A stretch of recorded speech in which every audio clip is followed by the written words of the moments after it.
Hello everyone, एक बार फिर से आप सभी का हार्दिक स्वागत है मेरे इस YouTube channel sky music education पर, जहाँ पर मैं चर्चा करता हूँ म्यूज़िक के विषय पर। जैसा कि कल 17 फेब थी और आज 18 फेब है, तो 17 फेब को आपका 10th का जो म्यूज़िक है उसका पेपर था। जो 10th वालों का म्यूज़िक का पेपर था सीबीएसई बोर्ड का। तो आज मेरे पास क्वेश्चन पेपर आ गया। काफ़ी स्टूडेंट्स ने स्काई म्यूजिक एजुकेशन से मेरे चैनल से सीखा है, लेकिन एक बात थोड़ी सी अलग सी मुझे जो लगती है, आप लोग जो काफ़ी बच्चे हैं जो सीख लेते हैं लेकिन चैनल को सब्सक्राइब नहीं करते। सब्सक्राइब करके रखें, ताकि ज़रूरी नहीं है कि सिर्फ वो 10th क्लास का ही आपको सीखना है। आने वाले समय में भी कुछ ना कुछ मैं आपको बताता रहूँगा म्यूज़िक से रिलेटेड, कभी सिंगिंग का, कभी कुछ। तो बहुत कुछ आप सीख सकते हैं मेरे इस चैनल से। तो आप इसको सब्सक्राइब कर लें और बेल आइकन पर भी प्रेस करके रख सकते हैं। तो आज मैं आपको जो क्वेश्चन पेपर है उसको सॉल्व करके बता रहा हूँ।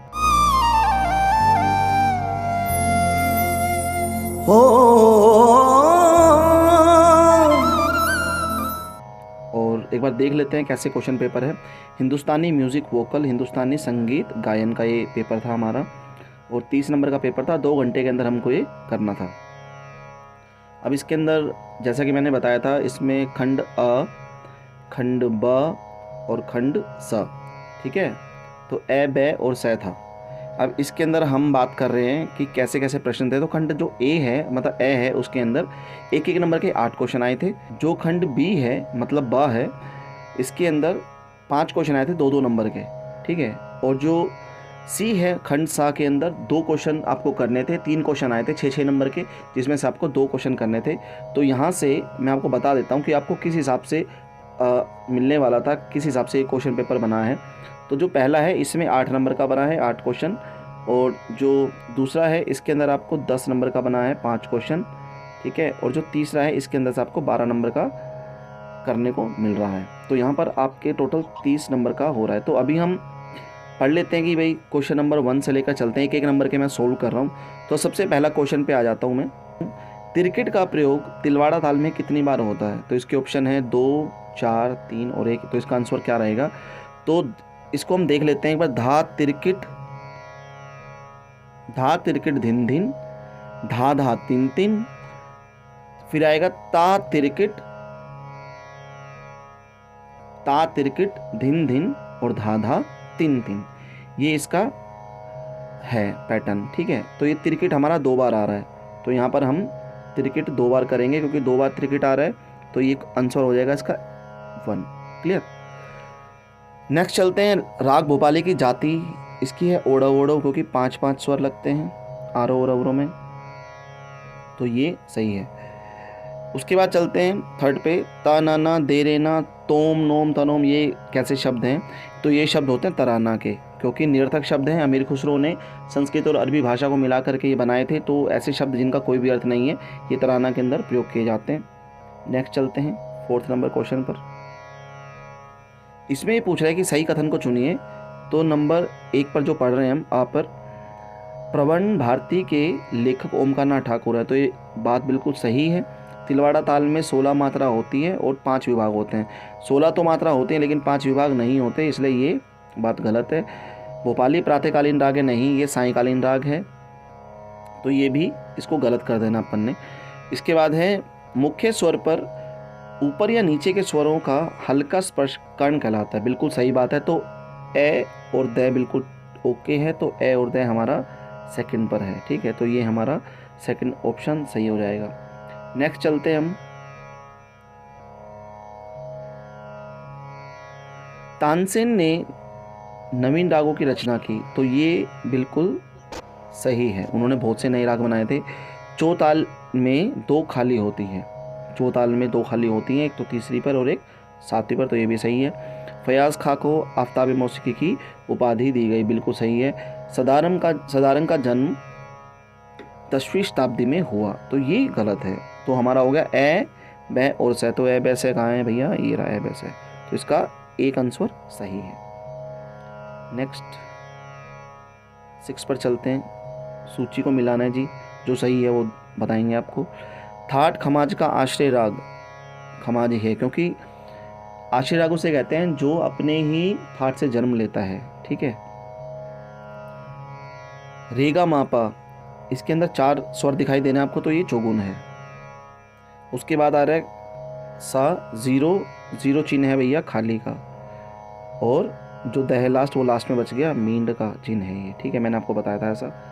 तो इसके जो आंसर आ रहे हैं अपने सामने, तो सबसे पहले जो ए को देखेंगे हम, ये आ रहा है फोर्थ के बाद आ रहा है 1 के बाद आ रहा है सेकंड, और सेकंड के बाद आ रहा है थर्ड। तो 4 1 सेकंड थर्ड, तो मतलब ये सही है।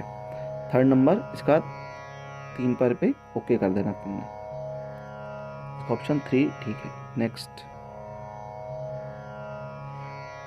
राग खमाज में दोनों निषाद का प्रयोग होता है, तो नी कोमल का भी होता है और नी शुद्ध का भी होता है, तो ये सही है। राग खमाज का वादी स्वर तीव्र मध्यम है, तीव्र मध्यम लगता ही नहीं है राग में, ठीक है ना, तो ये खमाज का गलत हो जाएगा। इसलिए हम कथन 1 सही है और किंतु 2 गलत है, तो ये तीसरा जो है ये ओके हो जाएगा, इसका ऑप्शन जो है थर्ड सही है। नेक्स्ट चलते हैं। ध्रुपद गंभीर प्रकृति की सांगीतिक विद्या है, बिल्कुल ध्रुपद प्रकृति का एक गायन शैली है। ध्रुपद की संगत दादरा और कहरवा ताल में होती है, तो ये नहीं है, ये गलत है, क्योंकि ध्रुपद की जो संगत होती है वो खुले बोलों की ताल में होती है, लेकिन ये जो हैं ये बंद बोल हैं, तो ये वाला गलत हो जाएगा, तो बंद बोल की ताल पे नहीं होता, तो इसके अंदर इसका ऑप्शन होएगा 3, ये सही है, क्योंकि कथन 1 सही है किंतु 2 गलत है। नेक्स्ट चलते हैं। ये 8 नंबर के आपके प्रश्न थे, ठीक है, एक एक क्वेश्चन एक एक नंबर का था। अब आ जाओ लिखने वाले पर, तो लिखना कैसे था। हम बात कर रहे हैं खंड बी के अंदर, चलते हैं पार्ट बी में। इसके अंदर ये बता रहा है, पहला प्रश्न देख लेते हैं 9th में, ये 2 नंबर के हैं। तो रेमा पानी पामा रेमा रेसा, ये है वृंदावनी सारंग। ये लिखा हुआ है कि इस राग को पहचानते हुए उसकी विशेषता का वर्णन करो, तो ये राग वृंदावनी सारंग है, वृंदावनी सारंग, और उनकी विशेषता आपको लिखनी थी, ये वृंदावनी है, वृंदावनी सारंग है। आपको ये क्वेश्चन नहीं आता था तो आप ये सदारंग का जीवन परिचय भी कर सकते थे, सदारंग के जीवन चरित्र तथा संगीत में योगदान का संक्षिप्त वर्णन दीजिए, ये कर सकते थे। 2 नंबर में थोड़ा बहुत लिखना था।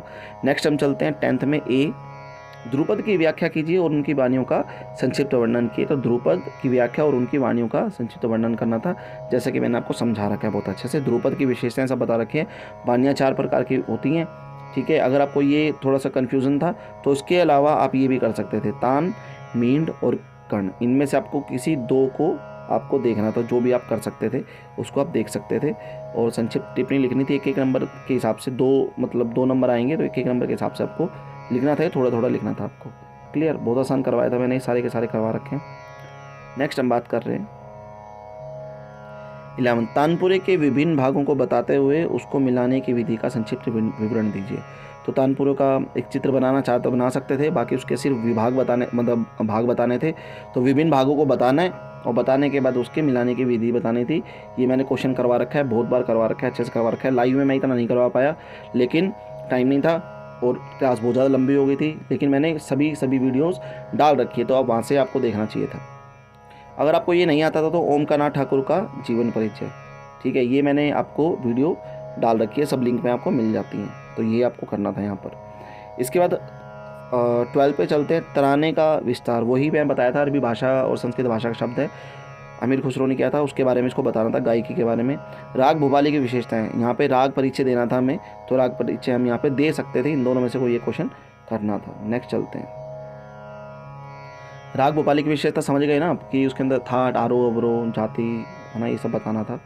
नेक्स्ट हम चलते हैं आलाप और धमार। आलाप जो है 13th की बात कर रहे हैं। आलाप जो है ये एक अलंकारिक तत्व है, और जो धमार है ये गायकी है। क्लियर, तो इनको परिभाषित करना था।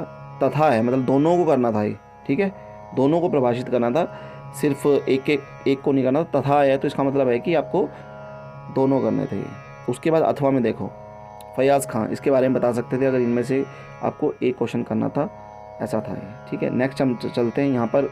तो जो खंड बी है, बा के अंदर आपको जो बी जो है आपका, उसके अंदर आपको मिला है 10 नंबर का, 5 क्वेश्चन मिले थे, 2 नंबर के। नेक्स्ट चलते हैं 6 नंबर की तरफ आ जाओ। तो लास्ट जो सेक्शन है हमारा, उसके अंदर देखते हैं खंड 6 के अंदर। खमाज अथवा मतलब इनमें से ऑप्शन है, अथवा भोपाली में द्रुत ख्याल के स्वर लिपि को लिखे। तो ये मैंने आपको तीनों की तीनों करवा रखी हैं। और लाइव जब मैं आया था तब भी मैंने आपको वृंदावनी सारंग और भोपाली करवाया था। काफ़ी बच्चे कमेंट कर रहे हैं कि सर वृंदावनी सारंग करवाया था आपने, हमारे 6 नंबर कट गए। तो बेटा देखो, अब मैं सारा सिलेबस करवाऊंगा तो कम से कम 5-6 घंटे का सिलेबस जाएगा, इतना तो खैर लाइव क्लास में नहीं हो पाता है। तो मैं जितना भी आपको बता पाया, मैंने वृंदावनी सारंग के साथ साथ उससे पहले भोपाली का भी मैंने बताया था। और आपको बाकी तीनों की वीडियो डाल रखी थी मैंने, खमाज, भोपाली और वृंदावन सारंग का। लेकिन आप मुझे लगता है एक ही करके गए होंगे, तो हो सकता है यहाँ पर थोड़ी दिक्कत आई होगी आपको। लेकिन आपको सारा करना था। देखो आपका एग्ज़ाम है तो उस हिसाब से तैयारी करनी चाहिए। बाकी जो मैंने बताया वो सब कुछ आया है यहाँ पर। नेक्स्ट हम बात कर रहे हैं चौताल। चौताल और अथवा अथवा तिलवाड़ा, इन दोनों में से एक का एक वर्णन करना था, मतलब उसका परिचय देना था और उसकी चुगुन लिखनी थी। ठीक है, तो एक गुण तो लिखना ही था, साथ में चौगुन भी लिखनी थी। जो डायरेक्ट चौगुन लिख के आए उनको भी नंबर मिलेंगे, और जो एक गुण और चौगुन दोनों लिख के आए तो उनको भी नंबर मिलेंगे। क्लियर। नेक्स्ट हम बात कर रहे हैं अपने पाठ्यक्रम के किसी एक राग में विलंबित ख्याल को स्वर लिपिबद्ध कीजिए। तो इसके अंदर आपको विलंबित ख्याल करना था और इसमें आपको द्रुत ख्याल करना था 14th में। तो मैंने ये वाला वैसे प्रश्न नहीं करवाया था, लेकिन इसको लिखना था आपको। तो जिन्होंने सीखा हो अपने टीचर से, क्योंकि मैं करवा नहीं पाया, टाइम नहीं था मेरे पास, तो नेक्स्ट टाइम कभी करवाऊंगा। तो मैंने आपको ये 2 प्रश्न करवाए थे जो एकदम ओके आ चुके हैं। तो मैंने जो भी आपको बताया है उसमें से 1% भी बाहर से नहीं है।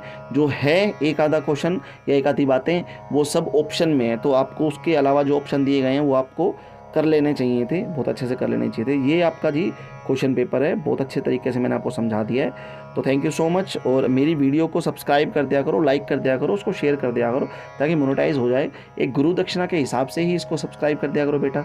ठीक है, आप लोग इतना सीखते हो मुझसे, तो सीखने के बाद मैंने कभी कुछ मांगा नहीं है, लेकिन आप सब्सक्राइब तो कर ही सकते हैं ना। आप लोगों के लिए मैं बनाता हूँ स्पेशल, मैं ये कंटेंट इकट्ठे करता हूँ, मैं इसको बनाता हूँ, बहुत टाइम लगता है, और आप उसको 2 घंटे 3 घंटे में देख करके नंबर अच्छे ले आते हो, तो उसके बदले आप कम से कम सब्सक्राइब तो कर ही सकते हैं ना। ठीक है, थैंक यू तो बोलते ही हो, अच्छा लगता है मुझे। लेकिन ठीक है, अब ये अपना क्वेश्चन पेपर था, तो ऐसे ही जुड़े रहिए। आगे आने वाला जो अभी टॉपिक है जो 12th क्लास का है, तो 12th क्लास के अंदर मैं बहुत कुछ अभी बताने वाला हूँ, मैं स्टार्ट करने वाला हूँ। तो 12th क्लास वाले जो ध्यान रखें, और मिलते रहेंगे अगली वीडियो के साथ। Thank you so much, God bless you.